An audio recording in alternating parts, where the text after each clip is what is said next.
Have you ever felt a cold chill run down your spine, as if something unseen is watching you, waiting for the perfect moment to strike?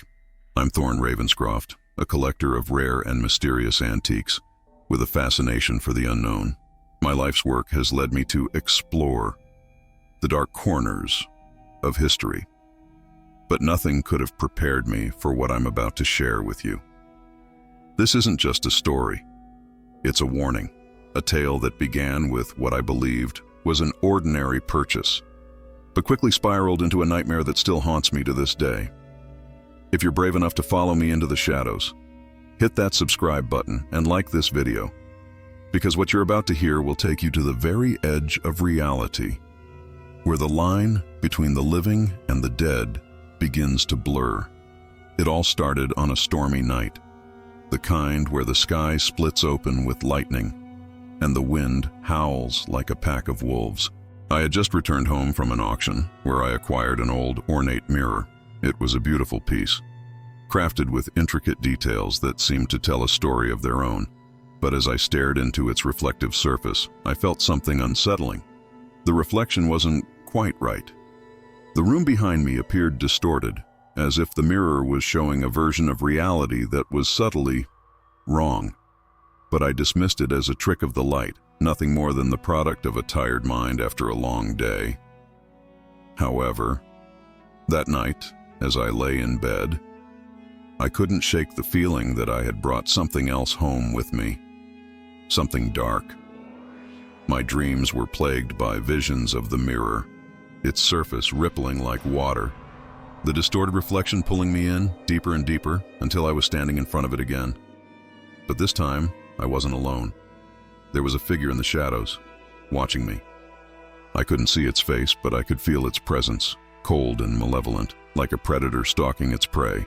I tried to wake up, but my body wouldn't respond, trapped in the grip of the dream. When I finally jolted awake, drenched in sweat, the clock on my nightstand read 3:33 a.m., the witching hour. And there, in the darkness of my bedroom, I could have sworn I heard the faint, echoing sound of a whisper. That whisper wasn't just a figment of my imagination. It was the beginning of a descent into terror that would challenge everything I thought I knew about the world. But before we go any further, take a deep breath and brace yourself, because the story I'm about to tell is not for the faint-hearted. If you dare to continue, make sure you're subscribed and have liked this video, because the truth I'm about to reveal is something that may just keep you up at night, wondering what really lurks in the shadows. The night that followed was one I'll never forget.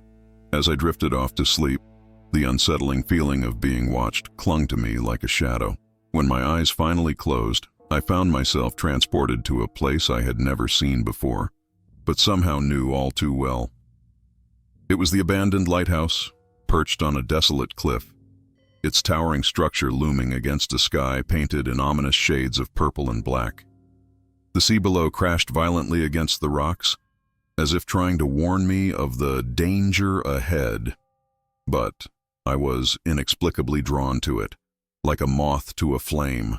The path leading to the lighthouse was narrow, bordered by jagged rocks that seemed to reach out, eager to snatch away anyone who dared approach. As I walked, the air grew colder, and a thick mist began to swirl around my feet, making it difficult to see more than a few steps ahead. Yet, I pressed on, driven by a force I couldn't understand. The closer I got, the more oppressive the atmosphere became. The sound of the waves was no longer just noise. It was a mournful wail, echoing in my ears, filling me with a deep sense of dread. When I finally reached the lighthouse, I was struck by how ancient it looked. The walls were covered in dark, creeping vines, and the windows were shattered, leaving the building's interior exposed to the elements. The heavy wooden door creaked open as if it had been expecting me, revealing a dark hallway lit only by the faint glow of moonlight filtering through the broken windows. The smell hit me first, a pungent mix of salt, decay, and something else, something I couldn't quite place, but that made my stomach turn. It was the scent of something old, something that had been forgotten for a reason. As I stepped inside, the door slammed shut behind me with a force that sent a shockwave of fear through my body. The sound echoed through the empty halls, fading into an unsettling silence. The lighthouse seemed alive, the walls breathing, the floor beneath my feet groaning with each step I took. I noticed a strange sensation as I walked, a sticky, cold texture underfoot, as if the floor was covered in a thin layer of slime or something far worse. Each step felt like a struggle, as though the ground itself was trying to pull me down, to trap me within the lighthouse's cursed walls. Then there was the sound. A faint, irregular tapping that seemed to come from all directions at once.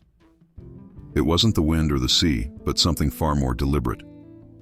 As if someone, or something, was tapping out a message, trying to communicate with me. I turned my head in every direction, trying to locate the source, but it was impossible to pinpoint.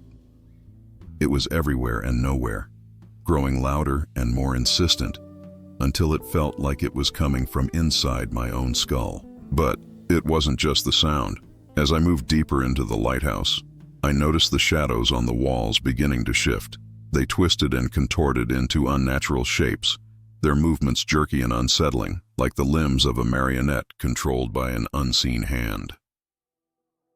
At first I thought it was a trick of the light, but then I saw them moving against the direction of the moonlight, defying the natural order.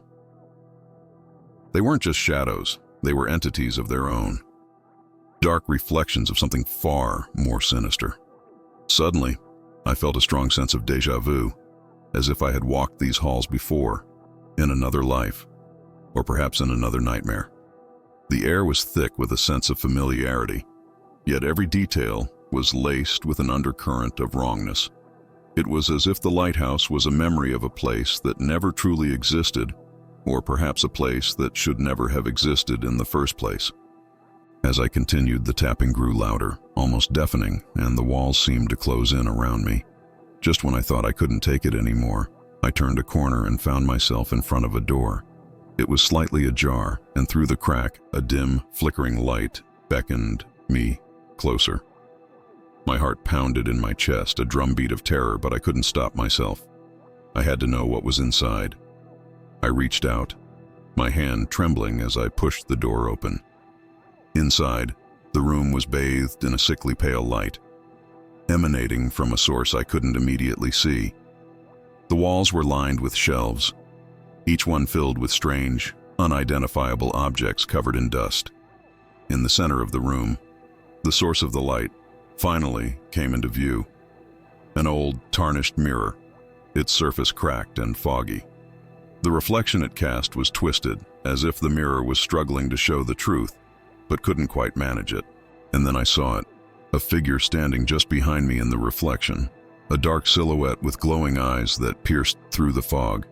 I spun around, my breath catching in my throat, but there was nothing there, just the empty room and the overwhelming sense of something watching me from the shadows. My pulse raced, and I wanted to flee, but my legs wouldn't move. The figure in the mirror didn't vanish. It grew clearer, more defined, until I could see its face. Or rather, the absence of it. A void where its eyes should have been, staring into my soul. And then, in the silence of the room, I heard it. The faint whisper from my dream, echoing in my ears, calling my name. It was then that I realized this was not just a dream. It was something far worse. Something that had crossed the boundary between nightmare and reality. And it was only the beginning. As I stood frozen in front of the mirror, the sense of dread that had been gnawing at the edges of my mind intensified, wrapping around me like a suffocating shroud. The figure in the mirror stared back at me, its hollow eyes seeming to draw me in, urging me to come closer. Every instinct screamed at me to run, to get as far away from that cursed object as possible. But something held me in place. It was as if the mirror had a hold on me, an invisible thread that tied my fate to whatever malevolent force resided within its cracked glass. Slowly, I began to notice the room around me changing. The once dusty shelves now seemed to pulse with life, the strange objects they held shifting and twitching, as if trying to escape their confines. My eyes darted around the room, and I realized with a growing sense of horror that the shadows were no longer just shadows. They moved with intent, slithering along the walls, creeping ever closer to where I stood. The air grew colder, the temperature dropping so rapidly that I could see my breath misting in front of me. It was as if the very room was alive, reacting to the presence of the mirror and the dark force it contained. The tapping sound that had plagued me earlier returned, but this time it was louder, more erratic, as if something was desperately trying to communicate with me. It was no longer coming from the walls. It was emanating from within the mirror itself. I could see the glass vibrating slightly with each tap, the cracks widening as if whatever was inside was trying to break free. My heart pounded in my chest, the sound of it echoing in my ears like a war drum. Each beat seemed to synchronize with the tapping, a relentless rhythm that threatened to drive me mad. I tore my gaze away from the mirror, forcing myself to look around the room for an escape. But the more I tried to find a way out, the more the room seemed to shift and distort. The walls stretched and contracted. The ceiling seemed to loom closer, and the door through which I had entered now appeared impossibly far away. Panic surged through me as I realized that the lighthouse was no longer a physical place. It was a prison, its architecture twisted by the dark energy of the mirror. Desperate, I renewed to move toward the door, but my legs felt like they were encased in concrete. Each step was a monumental effort, as if the very floor was trying to swallow me whole. I glanced down and saw that the once sticky, cold texture beneath my feet had transformed into something far more sinister. The floorboards had rotted away, revealing a dark, pulsing mass beneath, a tar-like substance that clung to my shoes and threatened to drag me into its depths. The more I struggled, the stronger its grip became, until I was almost knee-deep in the foul, black mire. The shadows continued to close in, their movements becoming more aggressive, more intentional. They no longer hid in the corners of the room, but stretched out toward me like clawed hands, their touch cold and electric. I could feel them brushing against my skin, sending jolts of terror through my body. And then I heard it, a voice low and guttural, whispering words I couldn't understand, but that filled me with a primal fear. The voice seemed to come from everywhere at once, echoing off the walls, reverberating in my skull. It was speaking directly to me, addressing me by name, and with each word, the grip of the tar-like substance around my legs tightened. In a moment of sheer desperation, I turned back to the mirror, hoping against hope that there might be some clue, some way to break free from the nightmare that had ensnared me. But what I saw in the mirror was even more horrifying than before. The figure was no longer just a shadowy silhouette. It had taken on a more defined form, its features grotesque and twisted. Its hollow eyes were now filled with a sickly, glowing light, and its mouth was twisted into a hideous grin that sent shivers down my spine. As I stared into those glowing eyes, I realized with a sickening jolt that the figure wasn't just watching me. It was mimicking me. Every move I made, every expression of fear on my face, the figure mirrored it as if it were a dark reflection of my soul. But the most terrifying realization came when I noticed something in the mirror that wasn't in the room. A door, hidden in the reflection, standing slightly ajar behind me, emanating the same pale, sickly light as the mirror. I spun around, but there was no door in the physical room, only a blank wall. My mind raced as I tried to make sense of what I was seeing. Was this door real? Or was it just another trick of the mirror? Another illusion designed to torment me? The tapping grew more frantic, more desperate, as if urging me to make a decision. I knew that if I didn't act soon, whatever malevolent force was in the mirror would consume me entirely. But what was I supposed to do? The door in the mirror seemed to be my only chance of escape. But how could I reach something that didn't exist in the real world?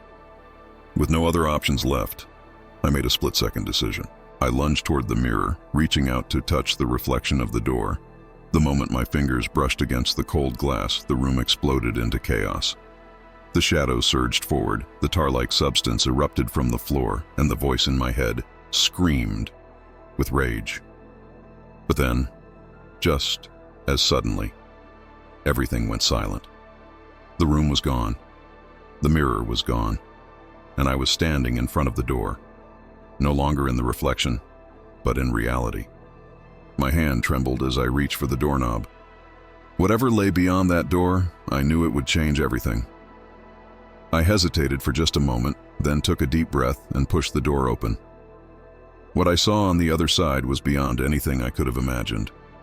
The room I stepped into was not of this world, but a twisted, nightmarish version of reality. The air was thick with the scent of decay, and the walls pulsed with a dark, living energy. And there, at the center of the room, stood the figure from the mirror, waiting for me. It was then that I understood. The mirror had shown me this place because it wanted me to come here. It had been leading me, manipulating me, from the very beginning. And now that I was here, there was no turning back. I was trapped in its world, a world where nightmares were real, and the boundaries between the living and the dead were nothing more than a fragile illusion. As I took a step forward, the door slammed shut behind me, sealing my fate. I was alone, face to face with the darkness that had been stalking me, and there was no escape. The figure moved toward me, its grin widening, its hollow eyes glowing with a malevolent light. My pulse quickened, my breath caught in my throat, and I knew this was the moment the nightmare would truly begin. The moment the door closed behind me, I was plunged into a suffocating darkness that seemed to consume all light, sound, and hope. The figure, now more solid and menacing than ever, advanced slowly, its movements unnervingly smooth, as if it glided rather than walked. The room I had stepped into was no longer just a space. It was a living, breathing entity, pulsing with a malevolent energy that made the hairs on the back of my neck stand on end. The air was thick with the scent of rot and decay, each breath feeling like I was inhaling pure dread. I was trapped, no longer just in the lighthouse, but in a realm where the rules of reality no longer applied. My heartbeat echoed loudly in the oppressive silence, a frantic rhythm that seemed to mock my growing terror. The walls of the room were no longer solid. They shifted and morphed, the shadows within them swirling like a tempest, as if the darkness itself was alive, watching, waiting for the right moment to strike. As the figure drew closer, I could finally see it in full detail, and what I saw chilled me to the core. It was a grotesque mockery of humanity, its skin pale and stretched tight over sharp bones, giving it an almost skeletal appearance. The hollow eyes I had seen in the mirror were now pits of endless darkness, and the grin that twisted its face was far too wide, revealing rows of jagged yellowed teeth. But it wasn't just its appearance that filled me with dread. It was the sense of recognition. Somewhere deep in my mind, I knew this creature. It wasn't just a nightmare. It was a part of me, a reflection of something dark and buried within my own soul. I tried to back away, but the room seemed to shift around me, making every step an ordeal. The floor beneath me creaked and groaned as if it were alive, eager to pull me down into the abyss. The figure extended a hand toward me, its fingers unnaturally long and thin, ending in sharp claw-like nails that dripped with a dark, viscous substance. As its hand reached out, the temperature in the room plummeted, and I could see my breath forming clouds of mist in the air. The closer it got, the more my body felt like it was being drained of all warmth and life, as if the creature was feeding on my fear. My mind raced, trying to make sense of the situation, trying to find some way out. But the figure's presence was overwhelming, filling the room with a dark aura that seemed to sap my will to fight. My thoughts became sluggish, weighed down by the oppressive atmosphere. It was as if the very air was thick with despair, choking out any hope of escape.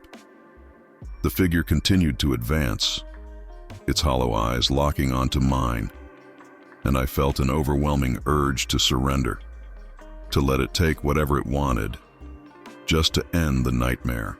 But then, in the corner of my eye, I saw something, a faint glimmer of light, barely visible through the darkness.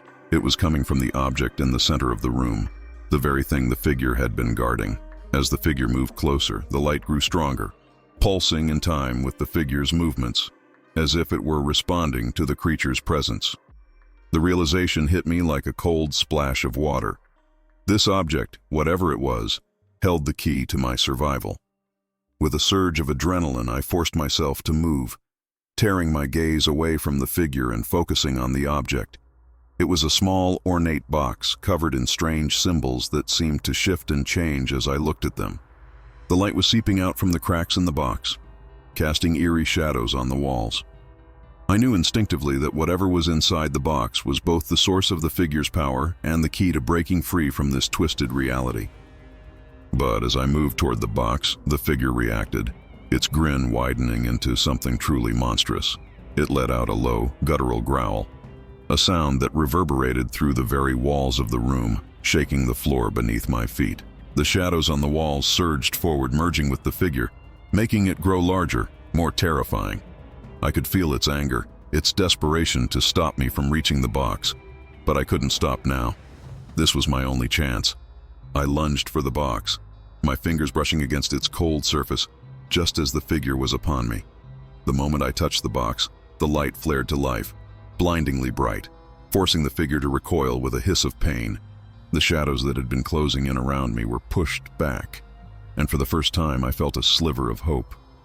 I fumbled with the box, trying to find a way to open it, but it was sealed shut, the symbols on its surface glowing with an unnatural light. The figure, now enraged, let out a roar that shook the very foundations of the room. It lunged at me, its claws swiping through the air with deadly intent, but the light from the box seemed to create a barrier, keeping the creature at bay, at least for the moment. I knew I didn't have much time. I had to open the box, had to find a way to end this nightmare before the figure regained its strength. With trembling hands, I traced the symbols on the box, hoping to find some clue, some way to unlock it. As I did, a memory surfaced in my mind, something from my past that I had long forgotten. It was an image of a similar box, one I had seen as a child, hidden away in the attic of my childhood home. The memory was hazy, but I remembered my grandmother telling me stories about the box, about how it was a key to another world, a world of darkness and shadows. She had warned me never to open it, never to let the light inside escape. But now, standing in this twisted nightmare, I realized that the box was my only hope. Summoning all my courage, I pressed my fingers against the symbols, trying to recall the sequence from my childhood memory. As I did, the box began to hum with a low, resonant sound, the light within growing even brighter. The figure let out another roar, but this time, there was fear in its voice. It knew what was coming, knew that I was close to breaking its hold over me. The room began to shake violently, the shadows on the walls thrashing wildly as the figure tried to stop me.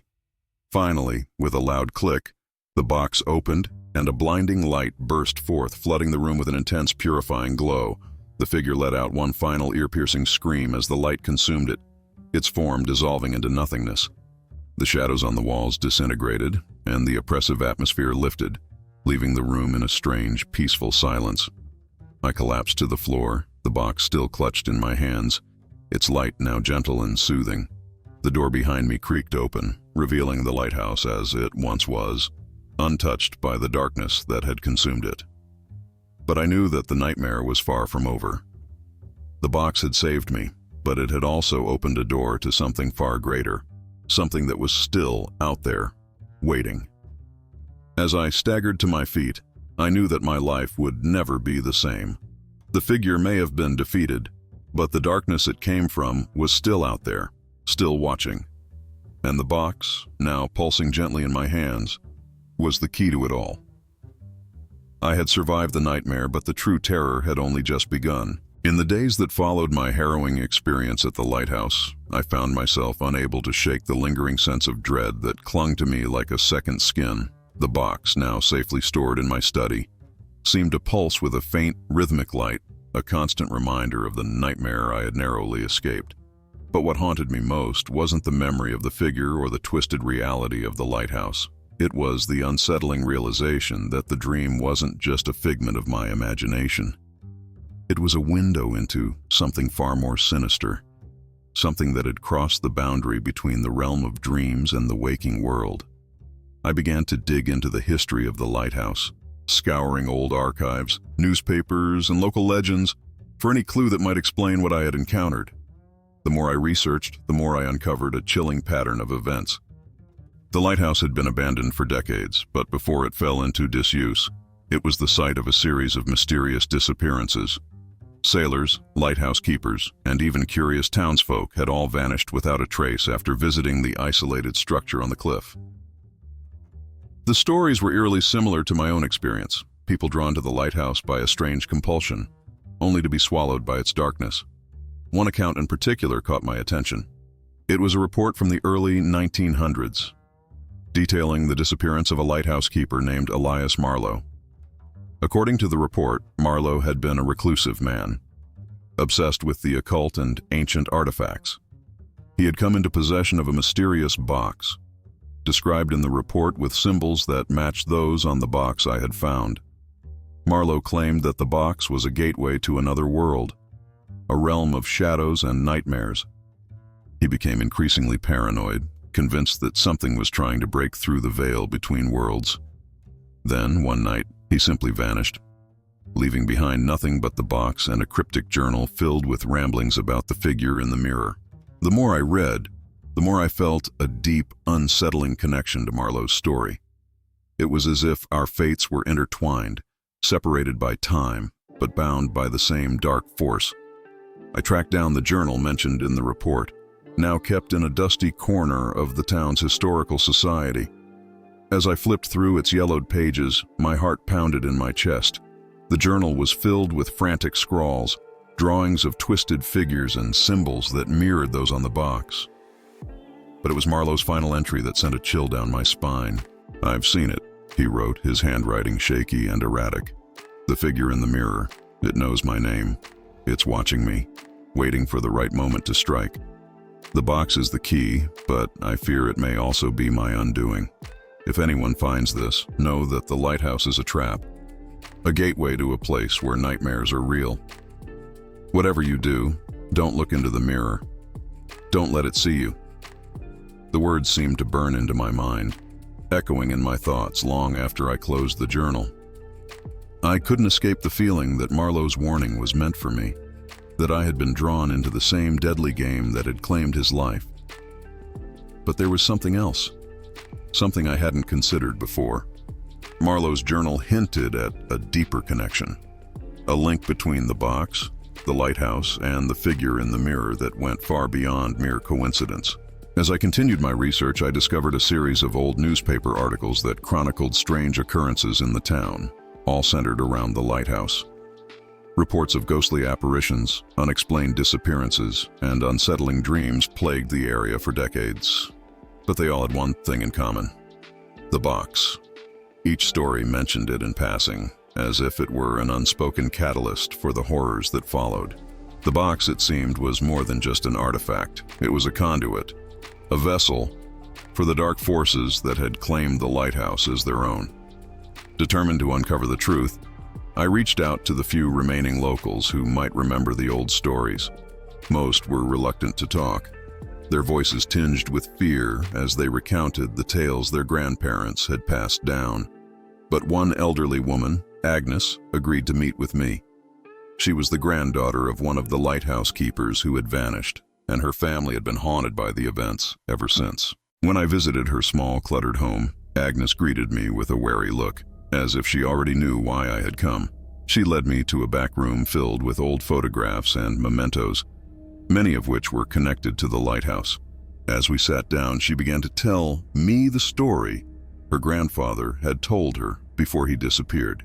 "He always said the lighthouse was cursed," Agnes whispered, her voice trembling. "He believed it was built on a place where the veil between our world and the other was thin, where things from the other side could slip through. The box. It was the key, the thing that kept the darkness at bay. But he was wrong. The box didn't keep it out. It brought it in. It was like a beacon, calling to whatever was out there." Her words confirmed my worst fears. But there was something else she said that sent a fresh wave of terror through me. My grandfather used to talk about a mirror, she continued. He said it was the doorway, the place where the darkness could reach through. He warned me never to look into it, never to let it see me. But it's too late for that now, isn't it? Agnes's eyes locked onto mine, filled with a mixture of fear and pity. You've seen it, haven't you? She asked, her voice barely a whisper. The figure in the mirror. It's been waiting for you, just like it waited for him. And now that it's seen you, it won't stop until it has what it wants. I left Agnes's house that day with a sense of impending doom. The pieces of the puzzle were falling into place, and the picture they formed was more terrifying than I could have ever imagined. The lighthouse, the box, the mirror, they were all connected, all part of a dark design that had been set in motion long before I had ever set foot on that cursed cliff. As I drove back to my home, the setting sun cast long shadows across the road, and I couldn't shake the feeling that I was being watched. The box was waiting for me, pulsing with its eerie light, a constant reminder of the nightmare I had escaped. But I knew now that there was no escaping it. Not really. The darkness had seen me, and it wouldn't rest until it had claimed me, just as it had claimed Marlowe and so many others before him. That night, as I lay in bed, the events of the past few days replayed in my mind, each detail more terrifying than the last. Sleep eluded me, and when I finally did drift off, my dreams were filled with visions of the lighthouse, the mirror, and the figure that had haunted me since that fateful night. But this time, the dream was different. I wasn't alone in the lighthouse. There were others, shadowy figures that moved through the halls, their eyes glowing with the same sickly light as the figure in the mirror. They whispered to me, their voices overlapping in a cacophony of terror, and I could understand only one word: soon. I woke with a start, drenched in sweat, my heart racing. The clock on my nightstand read 3:33 a.m., the witching hour, and in the silence of my bedroom, I heard it again, the faint, echoing sound of a whisper, the same whisper that had haunted me since the night I first encountered the figure in the mirror. It was then that I realized the truth. The nightmare was far from over. It had only just begun. The darkness had marked me, claimed me as its own, and it wouldn't stop until it had dragged me back into the twisted realm where nightmares were real. And the worst part was, I had no idea how to stop it, no idea how to escape the fate that awaited me. All I knew was that the figure in the mirror was watching, waiting, and soon it would come for me. Driven by an overwhelming need for answers, I decided that the only way to confront my growing fear was to return to the lighthouse, the source of my nightmares and the key to the dark mystery that had consumed my life. The box sat on my desk, its faint pulsing light casting eerie shadows across the room. I could feel it drawing me back, urging me to uncover the truth it held within. With a sense of dread gnawing at my insides, I packed the box carefully and set out for the lighthouse, knowing that whatever awaited me, there could very well be my undoing. The drive to the lighthouse was shrouded in an unnatural stillness. The sky, once vibrant, was now a dull, oppressive gray, as if the very world knew what I was about to face and was mourning my inevitable fate. The road seemed longer this time, stretching endlessly through the desolate landscape, as if the lighthouse was trying to distance itself from me, to protect the secrets it held within its decaying walls. Yet, despite the growing fear in my chest, I pressed on, the box on the passenger seat pulsing in time with my racing heart. When I finally arrived, the lighthouse stood ominously against the darkening sky, its silhouette sharp and foreboding. The wind howled through the cliffs, carrying with it the distant echo of the waves crashing far below. The structure seemed even more ancient and decayed than I remembered, as if the very passage of time had withered under the weight of the darkness that surrounded it. I could feel eyes on me, the sensation of being watched intensifying with every step I took toward the entrance. But this time, I wasn't just an intruder. I was a part of whatever dark force had claimed this place, bound to it by the box and the figure that haunted my every waking moment. As I pushed open the heavy wooden door, it groaned in protest, the sound reverberating through the empty halls like a dying gasp. The interior of the lighthouse was unchanged, still filled with that same musty scent of decay and salt water. But there was something new, something I hadn't noticed before, a presence. It was subtle at first, just a whisper in the back of my mind, a fleeting sensation of being surrounded by something unseen. But as I ventured deeper into the lighthouse, the presence grew stronger, more tangible, until I could no longer ignore it. I reached the room where I had first encountered the mirror, the door still slightly ajar as if waiting for my return. The light inside flickered weakly, casting long, distorted shadows that danced across the walls. I hesitated for a moment, my hand hovering over the door handle, every instinct screaming at me to turn back, to leave this cursed place and never return. But I knew that if I didn't face whatever was waiting for me, the nightmares would never stop. They would continue to haunt me, growing stronger until they consumed me entirely.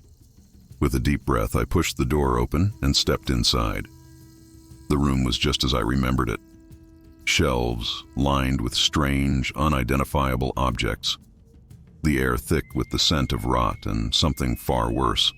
But the mirror, the object that had drawn me into this nightmare, was gone. In its place was a large, cracked window, through which I could see the storm gathering over the ocean, the sky dark and roiling with anger. The box in my hand pulsed with increasing intensity, the light within it growing brighter, as if reacting to the energy in the room.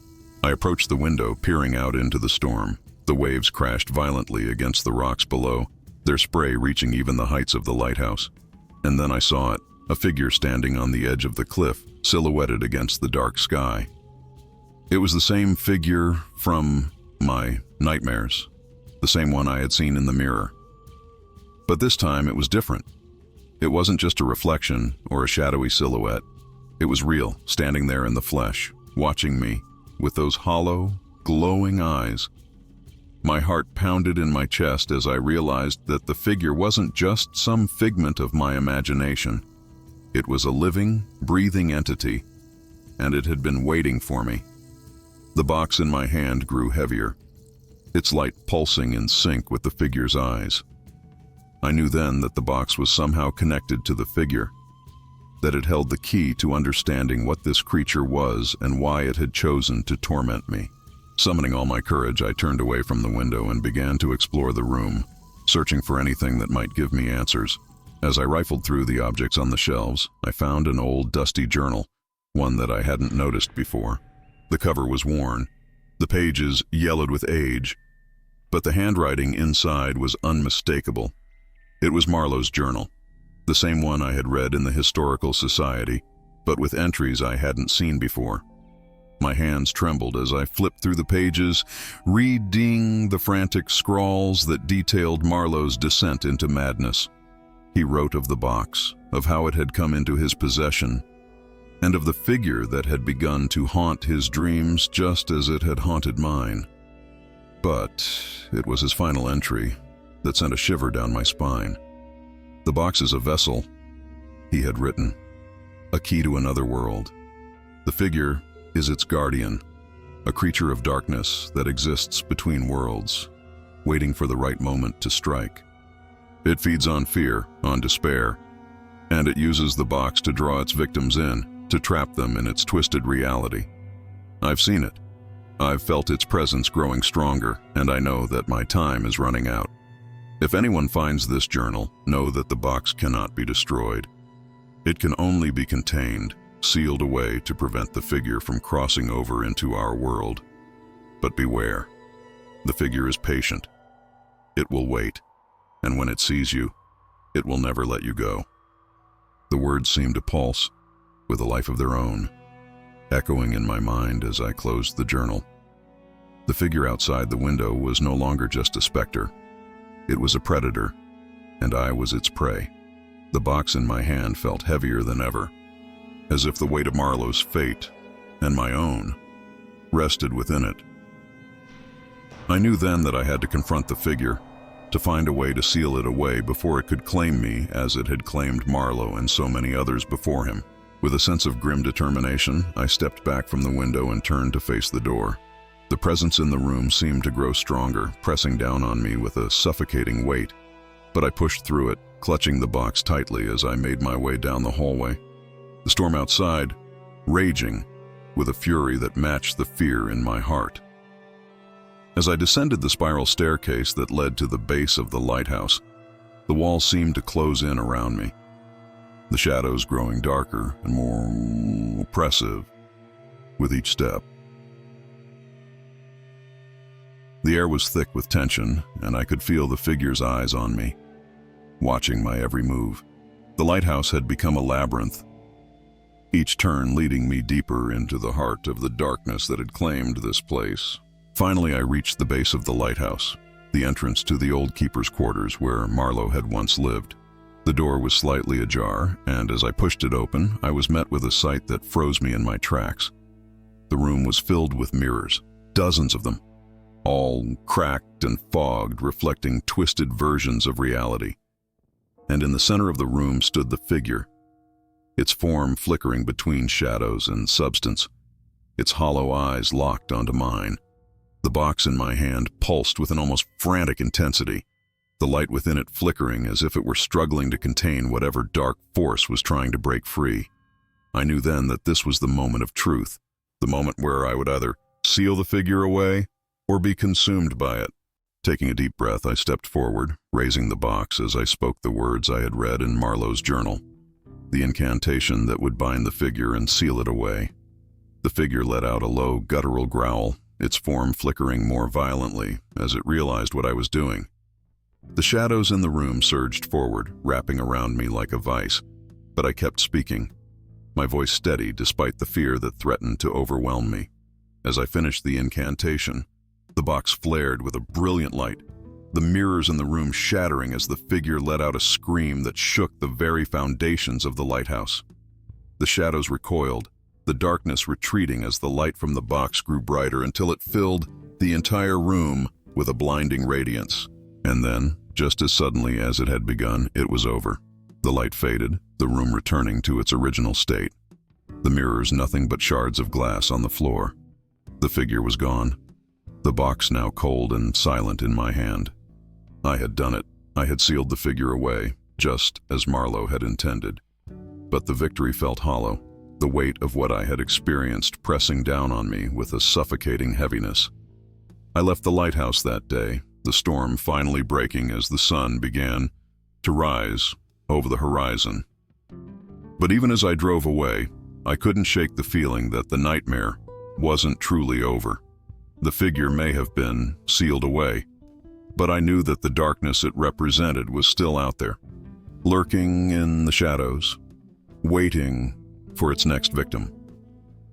And as I looked down at the box in my lap, I realized that I was now its guardian, just as Marlowe had been. The lighthouse, the figure, the box. They were all part of a cycle, one that would continue long after I was gone. But for now, the darkness had been contained and the nightmare had been put to rest. But as I drove into the fading light of dawn, the whisper of the figure's voice echoed in my mind, a chilling reminder that some nightmares never truly end. The heart of the lighthouse seemed to pulse with a life of its own as I descended deeper into its ancient, decaying core. The air grew colder, each breath a sharp, painful intake that made my lungs ache.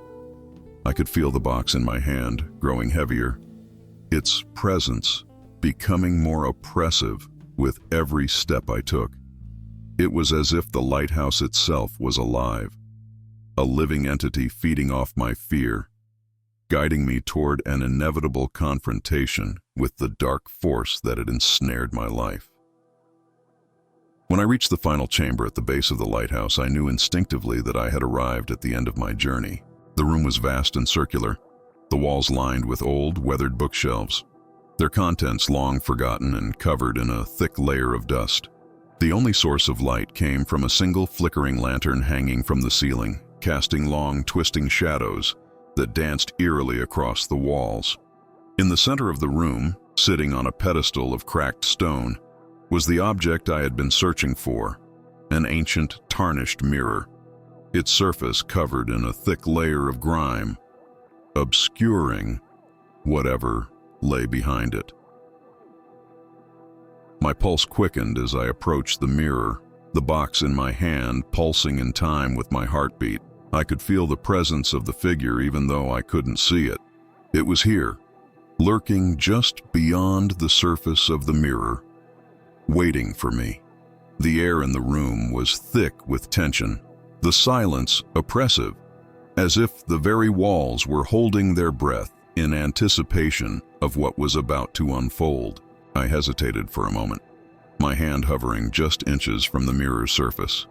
Every instinct screamed at me to stop, to turn back and leave this cursed place before it was too late. But I knew there was no turning back now. The figure had seen me, marked me, and it wouldn't rest until it had claimed what it wanted. The only way to end this was to confront it head-on, to face the darkness that had been stalking me since that fateful night. With a deep breath, I wiped away the grime from the surface of the mirror, revealing a reflection that sent a shiver down my spine. It wasn't just a reflection of the room. It was a reflection of something far more sinister. A twisted version of reality where the shadows were darker, the light dimmer, and the figure closer. There it was, standing just behind me in the reflection, its hollow eyes glowing with a malevolent light. The grin that twisted its face was impossibly wide, a grotesque mockery of a smile that seemed to stretch beyond the limits of its skeletal features. Its body was cloaked in shadows, its limbs long and spindly, ending in sharp claw-like fingers that twitched with anticipation. But there was something else in the reflection, something that made my blood run cold. Behind the figure, barely visible in the darkness, was a door, an ancient, weathered door that I had never seen before, its surface covered in the same symbols that adorned the box.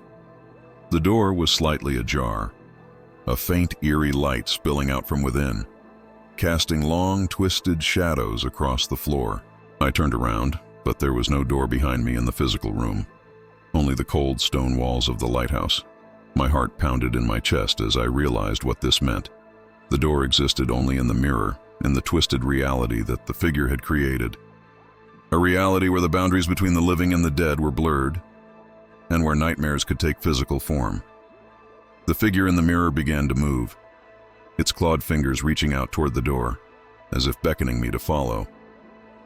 The light within the box flared to life, bright and intense, filling the room with an otherworldly glow. The figure recoiled slightly, its movements hesitant, as if the light was both a threat and a lure. I knew then that the box was the key, the only thing that could open the door and reveal the truth that lay beyond. Summoning every ounce of courage, I lifted the box and pressed it against the surface of the mirror. The moment the two connected, the room exploded into chaos. The mirror shattered, the shards of glass suspended in midair, reflecting 1,000 twisted versions of the figure, each one more terrifying than the last. The light from the box grew brighter, piercing through the darkness, as the figure let out a blood-curdling scream that echoed through the chamber, shaking the very foundations of the lighthouse. The door in the mirror began to swing open, the eerie light within growing stronger, spilling out into the room and casting everything in a sickly, unnatural glow. The figure thrashed violently, its form flickering between reality and shadow, as if it was being torn apart by the force of the box's light. But it wasn't retreating. It was advancing, its eyes locked onto mine, filled with a desperate, malevolent hunger. As the door fully opened, I was hit by a wave of cold air, the temperature in the room plummeting to near freezing. The shadows on the walls surged forward, drawn toward the light, twisting and writhing as they were pulled into the door's gaping maw. The figure let out another scream, this one filled with rage and despair, as it too was drawn toward the door, its claws digging into the stone floor in a futile attempt to resist. I realized then that the door wasn't just an entrance. It was a portal, a gateway to the dark realm that the figure called home. And the box, with its pulsing light, was the key to sealing it away, to trapping the figure in its own twisted reality forever. But there was a catch. Someone had to stay behind, to close the door, to lock it from the inside and prevent the figure from ever escaping again. The realization hit me like a punch to the gut. This was the figure's plan all along. It had lured me here, shown me the door, and now it was forcing me to make a choice. A choice between my own life and the lives of countless others who would be drawn into its dark web if I failed. With a sense of grim determination, I made my decision. I would stay. I would close the door and seal the figure away, even if it meant sacrificing myself in the process. I knew it was the only way to end this nightmare, to stop the figure from claiming any more victims. As I stepped forward, the figure lunged at me, its claws slashing through the air, desperate to stop me. But the light from the box flared once more, blindingly bright, and the figure recoiled in pain, its form flickering and fading. I seized the moment, throwing the box into the doorway, where it landed with a heavy thud, its light spilling out and filling the portal with an intense, purifying glow. The figure let out one final, agonized scream as the door began to close. The light from the box pulling it in, dragging it back into the dark realm from which it had come. The shadows on the walls surged forward, trying to escape, but they too were pulled into the portal, disappearing into the blinding light. And then, with a final resounding crash, the door slammed shut, the light from the box fading into nothingness. The room was plunged into darkness. The oppressive weight of the figure's presence lifted at last. I was alone. The only sound, the ragged breathing of my own chest. The only light, the faint glow of the shattered lantern hanging above me. I had done it. I had sealed the figure away, locked it in its own twisted reality, and in doing so, I had saved countless lives. But as I stood there in the darkness, a sense of overwhelming sadness washed over me. I knew that I would never leave this place, that the door would remain closed as long as I stayed to guard it. The lighthouse had become my prison, and the box, once a tool of salvation, had become my burden to bear.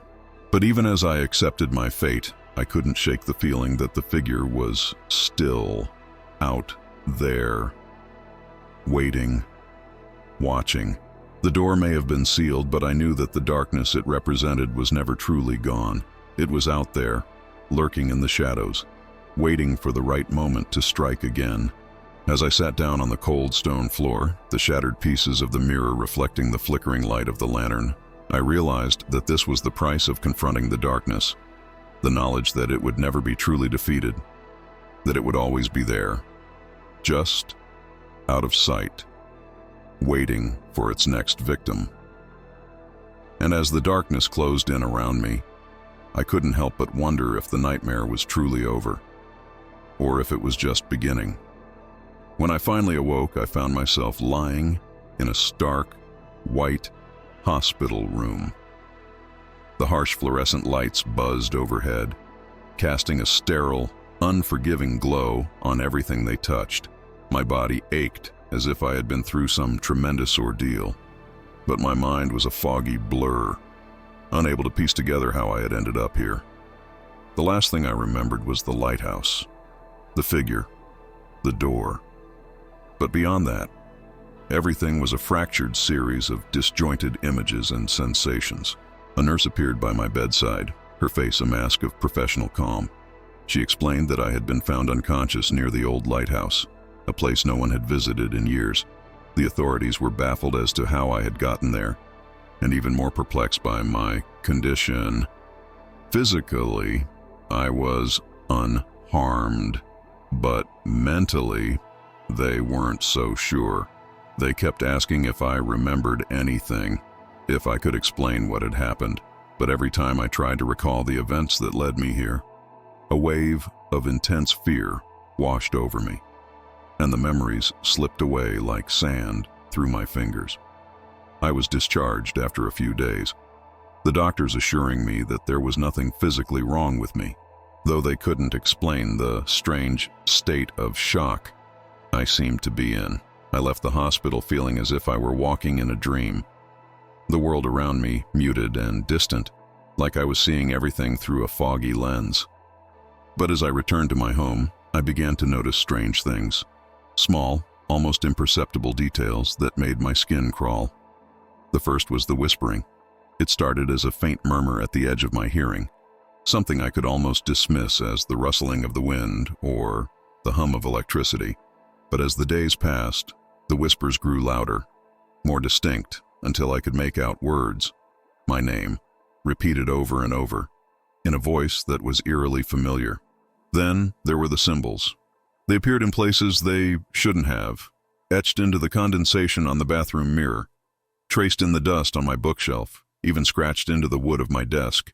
They were the same symbols that had adorned the box, the same ones I had seen in the lighthouse.